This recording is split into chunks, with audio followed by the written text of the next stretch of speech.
We've been to the Dragon, and it scrapes. It scrape, and I jump. Are you taping me? Oh Lord, you wouldn't believe some stories I can tell you about it. That's just fun. We go around a curve and go around a curve to the left. This, you ride off. See this? In the ditch. This would just right back out in the road. This right ditch here on the right side. Oh, well, on the Honda it was way down there. Yeah, I know, but it wasn't in. And it was scrape. They told me that I kept him from wrecking a lot. Yes, it is.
Well, the 10th. Or I knew him and he asked me out and I never would go. or I talked to him. But then he asked me out on the 6th to go out for his birthday in 2009, and we went on the 10th. So, because we were going to get married on April the 10th, 2011. That's why we were up there. We were going to get married at a cabin up at Green Cove. My boss owns the cabin, and we were going up there. We were going to build a bridge over the little creek and get married on the bridge. And he was up there and had the measurements in his pocket when he married. So we wasn't going 20 miles an hour. I know. I took a picture. I've got a picture on the phone that I took 10 minutes before we wrecked. We were on a straight when we started. Stevie thinks I hit there's a rock sticking out, and he thinks I hit my head on that rock. And that's why it knocked me out. Because I don't remember falling off no bike or nothing. I remember in that tire pot, we fishtailed a little. He said, I love you. And then I'm up on, the next thing I know, I'm on the road waking up. Man waking me up and asking me if I knowed where I was. Thought I was dreaming for a minute till I turned around and looked and seen that bike laying down there. And then it dawned on me, Jeff's not here. They need to find him. Don't worry about me. Go find him. They didn't even know he was with me. They thought I was driving. They didn't know he was there, and then they found him, and then they wouldn't tell me. In the police report, he's on the other side of the bridge. You know where you've got the cross? According to the police report. He went all the way across the river on the other side. I heard it pop. That's what I thought it was. Whole front end had broke. But then I wake up on the road, and I didn't know what happened until Mom and him told me that it was the tire that had blown. But he knew that we were going to get hurt or worse because he told me he loved me. I mean, he thought that fast to tell me that. And was trying to hold that bike up, too. And I'll never know why he went all the way down the bank with the bike. Because I wake up, I'm on the road. I would like to share a God moment with you. After the accident, and we were going back to Louisville, Kentucky home, there's a place called Cumberland Falls, and it's a beautiful place to go. My husband's always wanted to take me, but I chose not to go. But on this particular day, the circumstances came about where we had to take a detour because of heavy traffic. So we went up there, and the first thing that we saw when we got in there was all these motorcycle riders. And that's where my brother would have wanted to have been.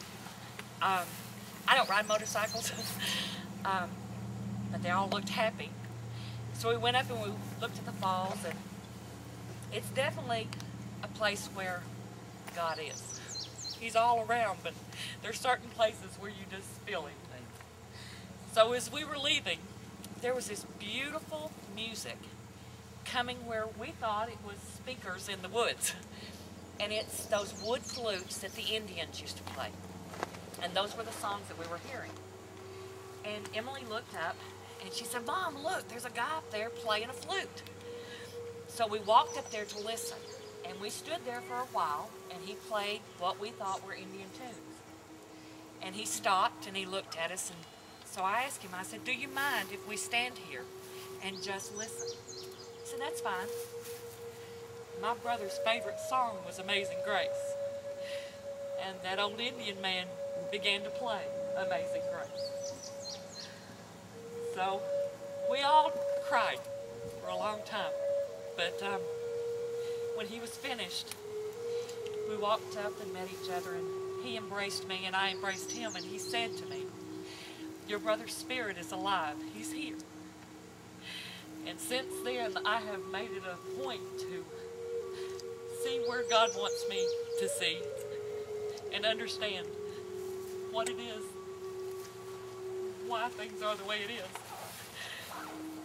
But he was my bro, and he was my friend, he was a dad, he was an uncle, he was a brother-in-law, and he was a good one. There was a lot of years that he struggled, but when he turned it all over to God, God blessed. And I just thank you for being here, for loving him, and sharing this with me.